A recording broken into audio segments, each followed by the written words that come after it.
Let me know when I can go live. You want to go live now? We're good. Okay, here we go. And okay, hey everybody, we're live. This is Bobby. We're here with Camelia Ray and Jennifer Love. We are doing our weekly Powerful Partnerships conversation, and I'm excited to have all of you here for us with us today. So if you are joining us, we definitely want you to comment below. Let us know kind of where you're listening in from. You know, are you coming in from North America, South America, Africa, Asia, Australia, you name it. We have people from all over these things when we do these live streams. So it's a lot of fun to have people around. So right now, this is a live stream that's going actually on LinkedIn, but it's also being streamed on Facebook. It's also being streamed on Twitter. And also you can, there's a Clubhouse room right now going on. So you can actually be part of the entire thing. So there's lots of great people that are going to be part of this. We want to engage you to, be part of the conversation and show a little bit about, what you're all about and ask questions and things like that. So that's what we're doing here. And I'm very excited to have a couple of amazing guests. So let me start with introductions. Camelia, why don't you introduce yourself and then you can introduce Jennifer. Absolutely. It's my pleasure. Welcome back, everyone. Another week, another powerful partnerships with my amazing partner, Bobby Umar. This is why we call it that. We've known each other for quite a while and thought, let's combine our audiences. I know he's a rock star here on LinkedIn. I have worked in the dating and relationship space for the last 30 years, have worked much more in media as a result of raising and elevating my own profile in the dating relationship space. So now I'm working with brands and influencers and entrepreneurs to get more forward facing in the media. And that's also something that I'm doing. And if you're single looking for love, that is my specialty. And today's conversation is on building wealth, talking about money in partnerships. And we're going to talk about money in partnerships, our relationship to money, with our own relationship to money, and then of course having those conversations with your partner about their relationship to money in both the romantic and business sense. Now, I will say this to start. Jennifer is here with us. She is the wealth alchemist. She is a money therapist, one of the first ones I've ever met, not my last one, the only one I need to know, to be frank with you. And she is a trooper. She has COVID, so we don't know how long her voice is going to last, but I really want to honor her, thank her. And Jennifer, at any point you need to tap out, we'll share with everybody how they can follow you. Please do, if you can, introduce yourself. And I also really want to lead with the program that you're coming up with too, because we have a short window in which we can connect with you. So over to you, Jennifer. Yeah, well, hi everyone, and Bobby and Camelia, I'm glad to be here for one of my favorite conversations, money and relationships. And there's so much in the partnership conversation. So yeah, I am also very excited this week, in spite of having COVID. And I don't know, I feel like I'm doing pretty darn good right now in this. So yeah, I'm going to bear with you as best I can here. But everyone's going to get my sexy voice today. So there we go. There's the added benefit. I've been studying and researching human development and behavior for over 20 years now. I received my master's degree. I've been supporting thousands of clients, from founders, even some who have landed deals on Shark Tank, and executives of Fortune 500 companies, even a couple of celebrities along the way. And what I have come to know is that we all have stuff going on inside of our relationship with money. And that's just the truth. And so it doesn't matter how much money we have or we don't have. It's showing up in how we're being inside of ourselves, the relationship with ourselves, the partnership we have with ourselves. But then it's also showing up outside of that in our partnerships, whether that's business partnerships, intimate relationships. Oh, we can hear myself over on Clubhouse here. Clearly, I am new to this, guys. Bear with me here as I get my stuff together. I have the same thing, but you lower the volume so that doesn't come out. Right? Got it. Also, I'll help you manage the stage. If you can quickly hit the mod button on Clubhouse, and then we'll get that all sorted out, and that way we can fix the audio. We're just going to take a ride here together today. There we go. Awesome. Okay. So yeah, relationships in our relationship with money, in ourself, and in our partnerships. So guys, one of the things that I find um, is that for most people, they think that there's some secret strategy, some like amazing hidden gem or tactic that like somehow is buried in like the libraries of Harvard University and Yale, and like we want to get to that like thing, and it's somewhere outside of ourselves. But you know what I've also come to really learn over these many years, like my own journey, but also the journey with leaders? Guess what? It's right here. We're the secret strategy sauce. And Aristotle said, that truly knowing ourself is the beginning of wisdom. And Socrates went as far as to say that the unexamined life is not even worth living. And he's like the father of modern philosophy, really, Western philosophy. And I think he gave us permission in that to really actually do the hard work, because a lot of people can talk about the balance sheets and the profit first and the 401ks and pricing and investing and saving and debt and funds and insurance and the law of supply and demand and yield to cost zigzagging and all these financial things, crypto and blah blah blah, right? But that's all cool, it's all really important, but it's not the key. And here's why. Let me share some of the science for just a minute and we'll get into the partnership conversation.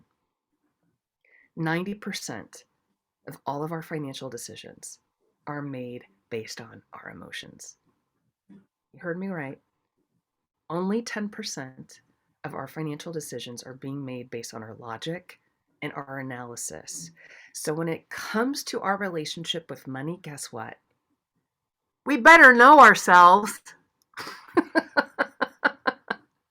I think that's a pretty good argument for going in and really taking a look at what's running the show. I call it the story underneath the story. And that means, yes, strategy is important, but it's not the problem. Because honestly, that's kind of the easy part, actually. It's kind of the fun part when you really get into it. It can be like a game. So the single most important thing that we can do in our relationship with money, with ourself and our partner, is to go inside, look around at what's running that story underneath the story, and correct where is needed. Because if we want to get to the law of attraction with the millions or the hundreds of millions, we can't do it until we get to the law of subtraction first. We got to clear out all the stuff that's in the way that you can't even see. Because most people, when I even ask them, what do you want? Guess what they say? Oh, I want to have, the car. I want to have the house. I want to have the security. I want to have the financial security.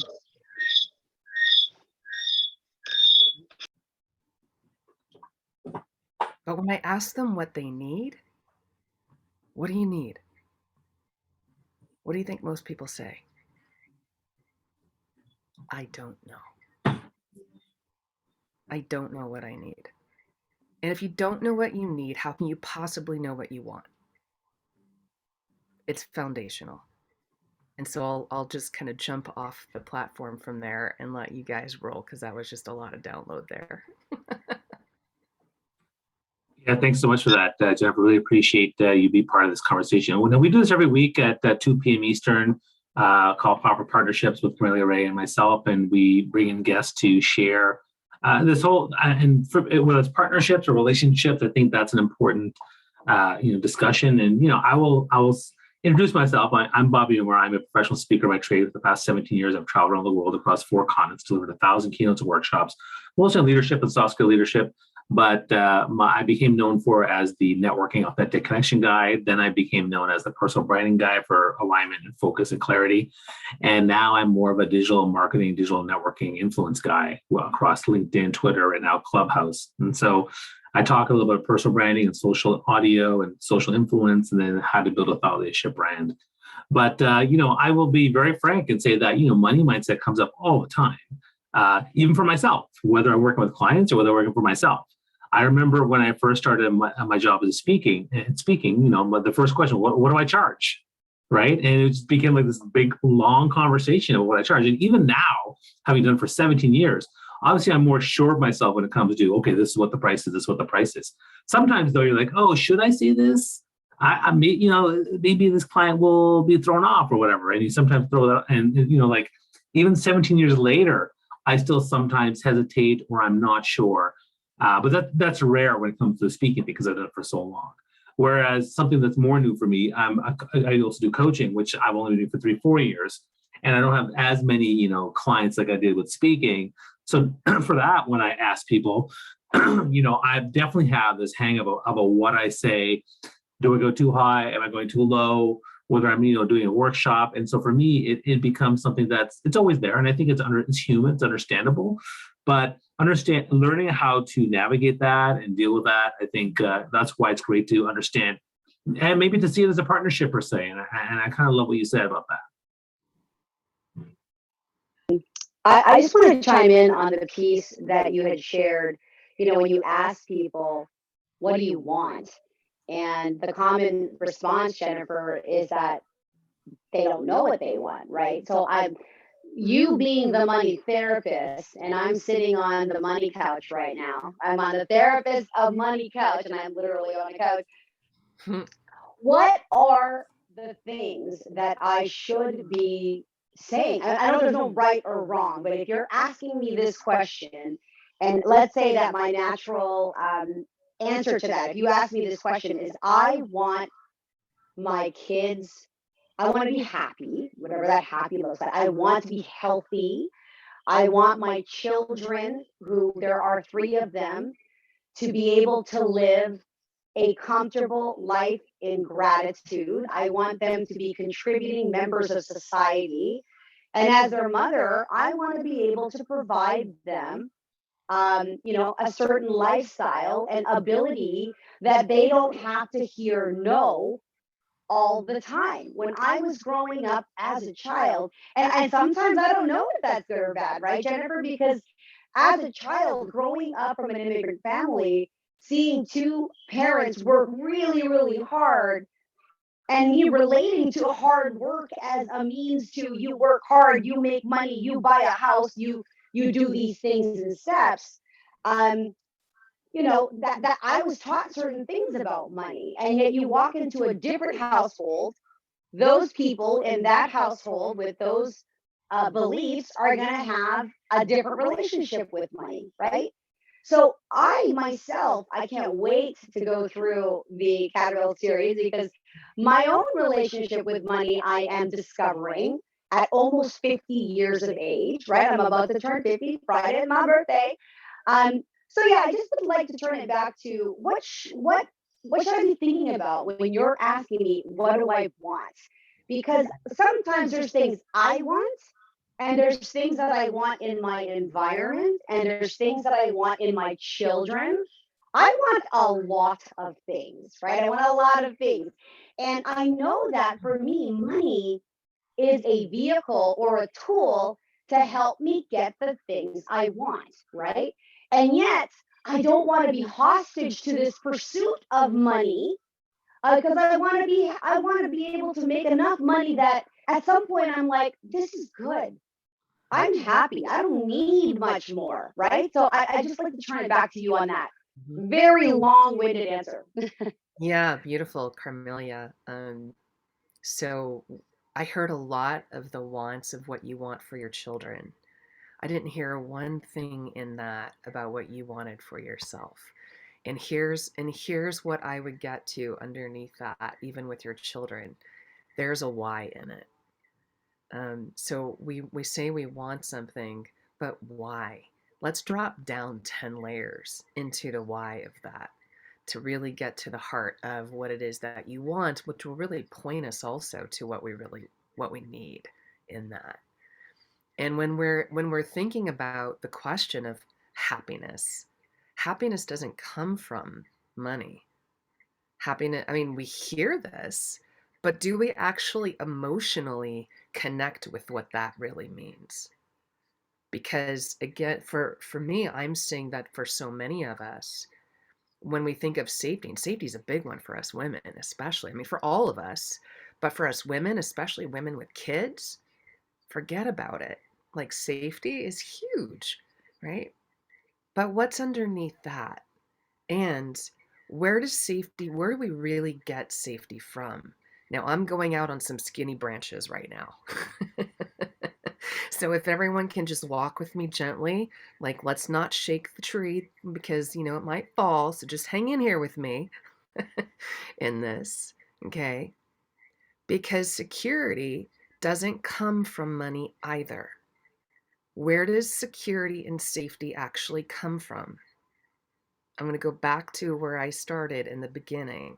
Is it inside of us or is it outside of us? Woo, woo, whoa. What a question to ask, right? Is security and safety inside of us or outside of us? Now, one could argue, sure, that part of our safety is the environment that's happening around us, absolutely. But are we choosing to put ourselves into that environment? Whoa, radical self-ownership becomes really important then. And so where is safety really coming from? The same place that trust is coming from. We don't get to trust of other until we actually trust ourselves. We don't get to feeling safe in the world until we feel safe inside of ourselves. We don't feel secure in the world no matter how much money you have. I have lots of clients that have millions and millions of dollars, and guess what? They still don't feel safe. Safety doesn't come from outside of us. Safety starts right here. Now, I know I'm out on the skinny branches, especially when we've got like war happening in Russia and the Ukraine. This is a really edgy conversation to be having right now. And yet, I think we have to come back to where does it start? Why is the war even beginning? It's happening outside of us because there's some fundamental underneath it need that's not being met. So I believe so much of what we want is actually found in so much of what we actually need. And if we don't know, I'll come back to saying it again, if we don't know what we need, how do we know what we really want? I'm out here on the edge, guys. Bounce this with me here. Well, I mean, I find everything you're talking about very deep and profound. I think it takes a lot of work. I mean, it takes time to work through this and to dive deep and to explore these emotions and whatnot. And I think a lot of people might want to have that quick fix, which I would say you shouldn't be expecting that because I find that too many people want shortcuts. Whether it's how do I fix my mindset around money? How do I have better relationships? How do I build my business? How to build my brand? And the truth is, it takes time. It takes time to invest. And so, I mean, I think that so when it comes to, I guess the question I would ask is, when it comes to getting started on this journey around money mindset, I mean, where do you normally take people on? I mean, is it what's the first place to get started on this? As I want to, let's say I want to work on my money mindset. Where do I start? Yeah. Well, I start them in the whole butterfly ceremony series. And what that really means, it's the caterpillar, it's a 3-part workshop series over a series of months. And in the caterpillar, which is where we start, because every butterfly starts out as a caterpillar, right? We don't become a butterfly without first being the caterpillar. But where I start in that is really unpacking. We become the hungry caterpillars. I don't know if you know much about the evolution of the butterfly, but I love it because it's this wonderful metaphor of a metamorphic process Where's the kid? Oh, that we can go through Maya? We've got others joining us. Hi, guys. Okay. That's my wife and kids. It's okay. Carry Oh, on. I okay, muted cool. it. It's okay. Carry on. Yeah, cool. So the metamorphic process of the butterfly, um, the caterpillar is going around and it's eating up all this stuff. It's literally becoming fat. And so it's learning. It's just taking in everything that it possibly can of its environment so that then it can crawl inside the chrysalis and begin to release its digestive enzymes and break itself down. It literally has a process of shedding, a death, you might say, to oneself. And then in that process, it reforms and emerges as this beautiful creature, the butterfly. I had a wonderful experience of watching this caterpillar turn into the chrysalis, turn into the butterfly while I was in a rehab hospital last year. I was in a major horseback riding accident that I now call my initiation. And I got to watch this whole process up close and center. And so I believe, Bobby, that we need to go in and take a look at, collect all the bits and pieces of what are the behaviors, the stories, the traumas, all the stuff that we're mucked up with, clogged up with, like all the stuff that is needing to be subtracted from us, right? Getting to back to that law of subtraction. And so we can start as simple as, for those who are with us today, like beginning to just look around your life and say, where in my life am I making myself not matter? Whoa, profound question. And you begin to start to see how you're doing it over here with yourself, and then in your partnership or your relationship, and in your money and your finances. Guess what, guys? It's showing up everywhere how you're making yourself not matter. And the more important question that follows that is, yeah, and why? Right? And so when we actually get clear on the why of what's running us through becoming, like getting all the information, Bobby, that's when we can then go through a clearing process and break ourselves down so that we can rewire, so that we can actually become the more. It's actually not a becoming more. It's actually a less process. It's getting rid of so that we can be who we are. A magnificent butterfly that can manifest with so much ease. Because for me, living wealthy, like money in the bank, but also joy and happiness in our heart, in our life, being grateful and satisfied and feeling the enoughness in ourself, but also in our life, like savoring and squeezing the juice out of life. Ah, like that is living wealthy. And that is a decision. It is a discipline, and it's a daily devotional practice of manifestation. This is not bippity boppity boo, guys. And like, here's some magic formula, you're there. Like, this is real human stuff. I have so much fun with this. Can you tell?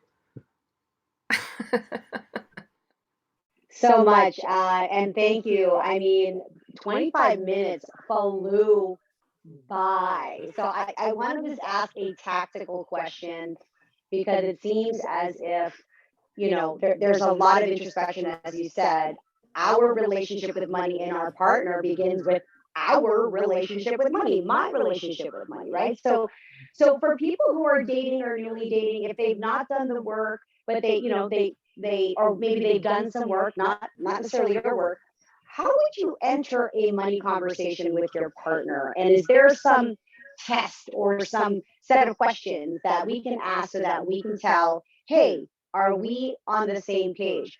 This may not be an easy answer, but if you can try to kind of simplify it as best you can for Yeah, people who are dating or in relationships of how we can navigate this money conversation, because that can be very challenging. definitely. I mean, sex, money, and power, right? I mean, money is a major reason why people like don't work out, they break up, they get divorced, right? Is a major contributor, one of the top. So first of all, coming back to knowing thyself, there's a quiz that I really love that helps people understand, well, how am I actually designed? And there's a couple actually. Human design is one. Figure out what your human design is. Like, I'm a pure manifester. I'm 8% of the population. Like, I am meant to manifest, not to be a workhorse. That's why I got kicked off last year. It kicked me off. I was like, get off, stop it. You're not a workhorse, you're a manifester. I'm like, okay, great. The other one is wealth dynamics. And wealth dynamics really shows you, like, who are you in this like whole making money thing? Like, what is your natural design for this? I'm a star. Carmelia, you're also a star, right? We're meant to be front facing and having these kinds of conversations where we're sharing information and things that we love and care about and that are awesome with the world. Right? For someone else, they're a trader or a deal maker. I'm looking for a deal maker. Anyone a deal maker? And so understand who you are in the design of your relationship with money. I also, on my website, jenniferlove.com, have the Living Wealthy quiz. And so you can go to jenniferlove.com, take the quiz, and this is going to show you, like, where are you in your relationship with money? Like the 4 different wealth zones, I call them. What's happening inside of that for you? So this is going to give you a really good insight and snapshot into what's happening for you in your relationship with money right now. So starting there is just kind of a baseline to understanding who you are in relationship with money, and then your partner, and then have conversations. So the best time to have a conversation about money is when having a conversation about money is not hard. Like, you're not in it. You're not trying to make a decision about something, right? You're literally like, hey, let's just talk about our values. Like, how do we see this? What's my spending comfort level? What's my invest? Am I a risk taker versus being a security seeker? Like, who am I as I show up in the world with money? What do I care about? What's important? What do I feel like? I'm throwing a lot of stuff out right now. What's my good life number? What would it take for me to feel happy? Like, I'm in a relationship, for example, my sweetheart, John, he's a minimalist. The man doesn't need much to be happy in life. Like, right? Like, he wants things to look nice, but he doesn't need much. And so for me, I like maybe a little more extravagance. I mean, I want to have the greenhouse, and I want to have, I have the place on the beach on the, the beachfront. And so, for me, it's a little bit different. I have stuff that I value more than he does in a different way. So is that one's better than the other? No. But let's start with, who am I? And then, who am I in relationship with you? And what's my relationship vision around money? Like, what's our shared? What's the outliers? Where are we aligned? Starting from that place, a little bit easier to talk about money than when we're in the heat of it. No, I think it's important that you covered all of those things. And we're trying to do so much at once, right? You can mute one or the other. Hold on. Maybe Jennifer, if you want to. Okay, I'm going to mute you here. Okay. Sorry guys, we're doing that clubhouse thing at the same time. We might not, just because of how you're feeling, we might just not continue on the clubhouse. We'll just keep it here. No, I love all of that. You brought in a lot of points. It's great perspective. I think the money conversation is not something to be ignored. I believe that you should have dialogue around money relatively early in your dating process if you are looking for a long-term significant lifestyle, as you said. I mean, it doesn't mean a minimalist cannot work with somebody who's extravagant, but as you said, it's looking at that pie, looking at where you're meshing, where are you bendable, what are your deal breakers, where are you uncomfortable, and just even having that dialogue is so important, because some people, as you know, Jeff, they have shame about money. They have regrets about money. They have these different skewed perspectives that are running them. And I'm sure I have things that are running me that I'm not even aware of, right? So I think as long as you're curious about it and you understand, and you're on that same page of like, are you fixed? Is it like, this is going to be the way it is and you're never going to change and be in that state? Or are you, willing to grow together or conform or to figure things out, right? I think I'll borrow Marie Forleo's phrase, everything is figure outable. Sometimes they're not. If you're completely misaligned, it's good to have that and to agree to disagree. So I would love for you to share with our audience where they can reach you, what you're up to, and then if Bobby has any questions or last minute questions, please do share. I could talk about this money thing with you all day long. So Jennifer, if you can share with our friends where they can find you, what you're up to, and then if Bobby has any last minute questions, I think we'll wrap it up. I learned so much in such a short time. It flew by so quickly. Yeah, you got it. So you can head over to jenniferlove.com. And again, that's where the Living Wealthy quiz is. And also I'm playing on Instagram. I've been taking a little bit of a hiatus, but I'm coming back in, and I'm the Jennifer Love over in Instagram. I think if it's okay, Carmelia, I'd love to share about the workshop that's actually launching this week. Yeah. And it is the Butterfly Ceremony series, and we're starting with part 1, the Caterpillar, which starts on Friday. You can head over to jenniferlove.com/Carmelia, and that will take you right to the page. And that's where we get started. Now, I've actually got a couple of couples that are coming into the Caterpillar ceremony for this cohort. And I'm very excited for them because this is a real opportunity, not only for them to unpack with themselves, but to unpack in their relationship. And I've got a secret little thing going on behind the scenes for those couples. Yeah, I'm doing a little extra bonus thing. So if there are any couples that are watching and want to come do this work, just send me a message and let me know, because I'll put you into that behind the scenes bonus with the group.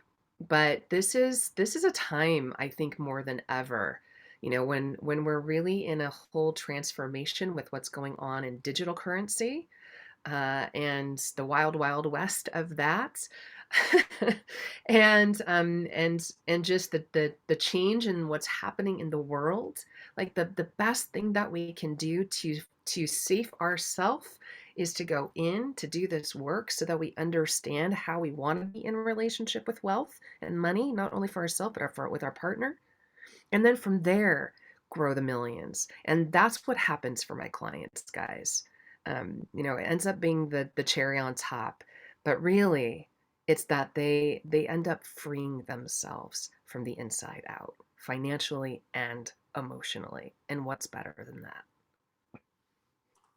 Yeah, this is, again, fantastic insights. Thank you so much, Jennifer, for sharing with us today. Now, normally we do this we've gone over our time, but, this has been a great conversation. There's some people listening and sharing, comments. Mary Kay's love the caterpillar metaphor. Roger goes, this is so interesting to know.